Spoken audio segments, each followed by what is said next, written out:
Yo guys, Mike for Sim Racing 604. Welcome back to Assetto Corsa, and welcome on board my beloved Lanzo V12. This one is by Race Sim Studio, based on the Murciélago GT1 car, and boy did I just catch a break. Snuck up the inside just in front of the pit lane here at Mugello and managed to advance my car several positions in this race already. That may be the last positions I gain, but we'll see how things play out. So, if you were to ask me a year ago, 2 years ago, 5 years ago, maybe even 7 years ago, what is my one favorite car in Assetto Corsa? What I consider to be the greatest mod, but in reality, my favorite car period for Assetto Corsa, it would be this Lanzo V12. The way it drives, the sounds, the looks, the history of this car, the rarity, the comparative rarity, I should say, of this car in sim racing. And it just all comes together beautifully. But I wanted to know, just for my own sake, how does this stack up? 7 years on, so much has changed in Assetto Corsa. If you watched my review of Assetto Corsa that came out a few months back, I referred to it as the ship of Theseus, and for those who don't care to learn what that means, it just basically means if you replace every part of a ship, can you still call the ship by its original name? And that's kind of what Assetto Corsa has become. Like, there's so much modified in this. The sounds, the graphics, even the physics to a degree are modified. So it's like, can we consider this part of base content? Or sorry, can we consider this like a part of the true original Assetto Corsa? Kind of no. So with all that in mind, with so many changes over so many years, does this car stack up? And I'm happy to say that the answer is a resounding yes. Of course it does. This car is just magnificent, top to bottom. There's nothing I would change about this car, honestly. There was a somewhat recent release. I think it was timed with the Adonis, which is the most recent car to come to this pack. I think they timed an update for most of the cars in this GT pack, of which there are 6 plus the Adonis. And they did modify the sounds to a degree I didn't really like. So I think, if I'm not mistaken, these are the old sounds. I think I loaded the version 2 sounds into this install of the Lanzo. But regardless, minor details notwithstanding, this is still the greatest. This car is absolutely fantastic. It's like knife edge by comparison to a modern GT3 car, especially Race Sim Studios' imagining of a modern GT3 car. But just the same, it's got more than enough grip that it feels very drivable, and again, just looks gorgeous. There's lots of skins available, so you can create fields like this. I've got mostly real-world skins running here, as opposed to the fictional skins that come with these cars. But yeah, it just all comes together magnificent. It's such a pleasure to drive. I never once have an experience driving this Lanzo. By the way, the Takata Lanzo is the car in front of me, so that's what... Whoa! And I gave him a little friendly bump among Lanzo brothers. A little love tap there. But yeah, the, just overall timbre of the car, and just having all of these big... I guess they're all naturally aspirated. Don't quote me on that, but I think all the cars in this field are naturally aspirated, and there's just this thunderous roar when you drive in a pack of these GT1 cars, and I don't think that sound has been recreated. We do have GT1s in a number of other titles, but I don't think anybody has captured the sound as well as Race Sim Studio did here.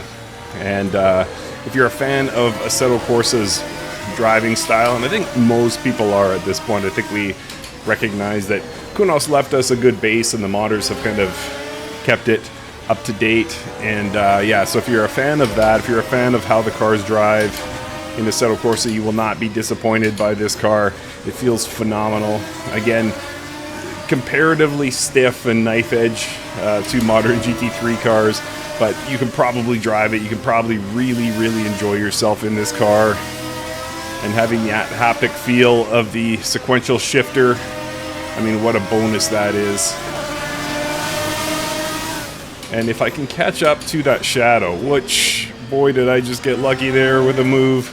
The 007 Adonis there won't let me by. But if I can get by this Adonis, you will hear that shadow. The shadow is what Race Sim Studio calls the Celine, and wait till you hear this Celine. It is just absolute thunder. And for me, sounds are so much a part of racing, of sim racing in particular. And it's just a beautiful way to experience the sounds of autosport here in Assetto Corsa, racing against this field. And yeah, just the way the car moves, it's so smooth and natural in everything it does on the track. I just could not love this car more.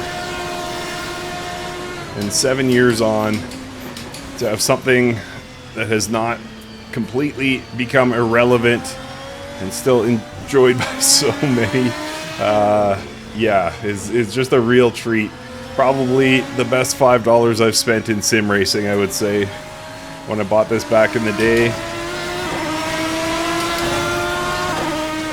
And this was, I want to say, the 4th car released in the GT pack.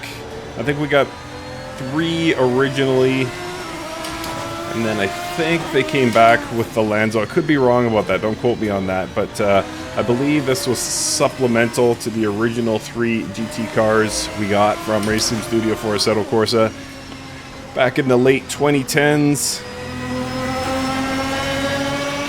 Come on, Adonis, let me by, let me run. I want to catch that shadow. But I'm just pretty much in lockstep here with this Adonis. Just had a wonderful battle with this Adonis. He's still to my left. You guys can't see it because he's on my left screen, but he managed to hold on to that position. And while this is going on, the Celine is running off into the distance. But this is the type of racing you can have. The AI does do some funny stuff here at Mugello, but overall well behaved. Like that braking there, not necessary. Can I brake late enough to hold off the charge by the Aston? Let's see. He slipped under, but I might be able to get a run at him here.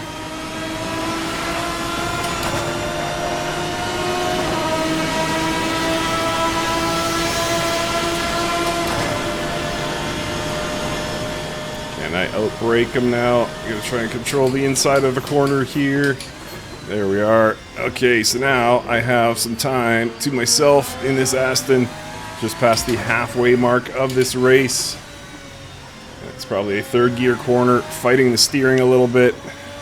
All part of the experience of driving this Lanzo.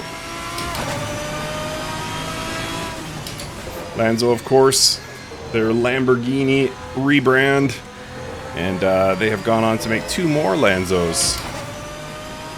The V10, which is based on the original, sorry, the 2nd generation Huracan GT3.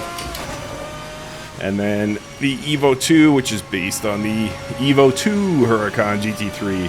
So Evo and Evo 2, if I'm not mistaken, in the GT3 class. And as good as those cars are, I still would take this OG Lanzo, this V12. Just, yeah, I would take it over those cars. It just, yeah, it's so different. It's so incredible to drive. And I think we are reeling in that shadow / Celine in front of us. So probably one more lap will be on his tail if I can keep it together. Come on, Mike.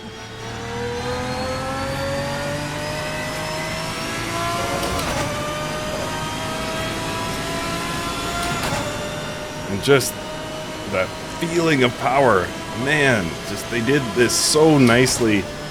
When you pull on that shift lever and it just clunks the car, and it's just I can't explain how good this car is. And frankly, all the GT cars here, like I kind of consider the 55 and the 57 like the forgotten cars from the Racing Studio GT class. But when I drive them, like if I'm doing B-roll for a video or something, I'm always blown away by how good they are, and I kind of kick myself for not enjoying them more.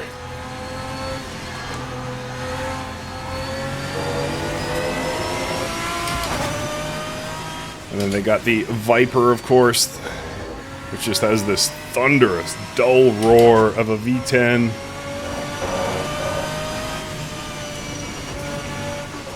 And the Adonis, the newest in the group, which is a V12, but sounds very, very different than this V12.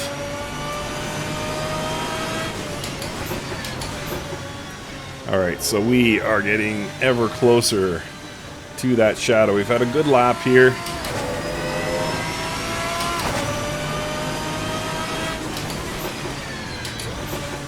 So, if the AI brakes coming out of the chicane, I should be able to catch right up to his tail.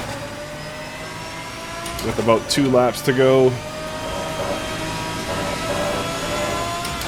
Not much in the way of braking, but I should still be able to catch him.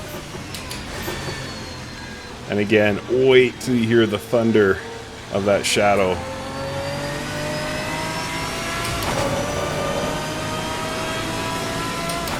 Come on, Mike, let's go. I didn't really look at my fuel. I'm running the default setup here. But it looks like I have 11 liters still on board, so I should be able to cross the finish line.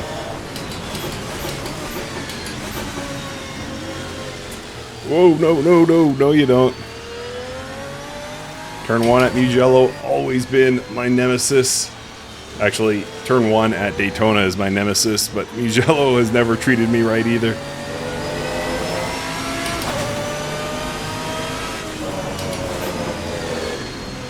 And here we go, we should start to hear the roar of this shadow. Let's take a listen.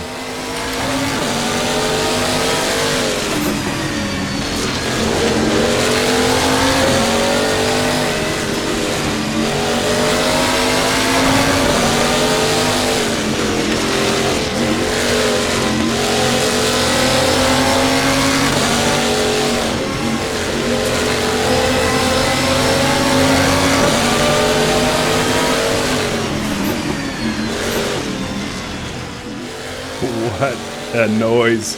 What a machine.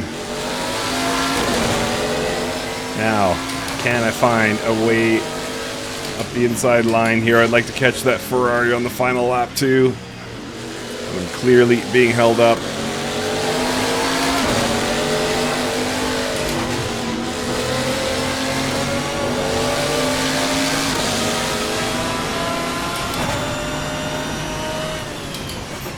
The leader's on the final lap, which puts me, I think, in 3rd or 4th position. Shadow's not going to give up this position without a fight.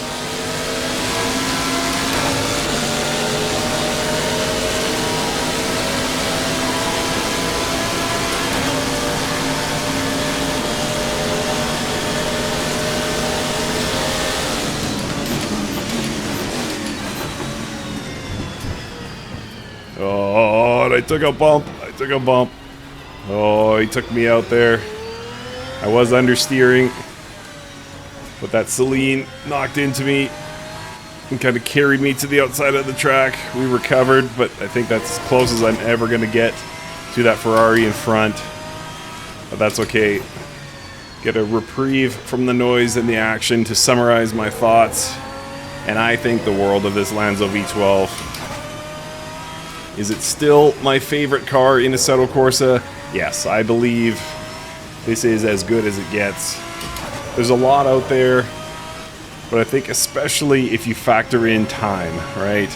Like, sim racers, we tend to have a pretty short memory about many things, but the fact that I'm still going back to this car 7 years after release and still enjoying the heck out of it, yeah, this puts it at the top of my list. Nothing about this feels dated other than the car itself. Like, obviously it's not meant to represent the cutting edge of technology, but it hasn't been left behind by all of the updates in this title and all the amazing content we have for Assetto Corsa. It feels fantastic. So yeah, really can't say enough good things about this Lanzo V12. Still my favorite. Be sure to let me know your own favorite. What do you think is the greatest car in the history of Assetto Corsa? Thanks for watching. Enjoy the replay, and we'll see you next time.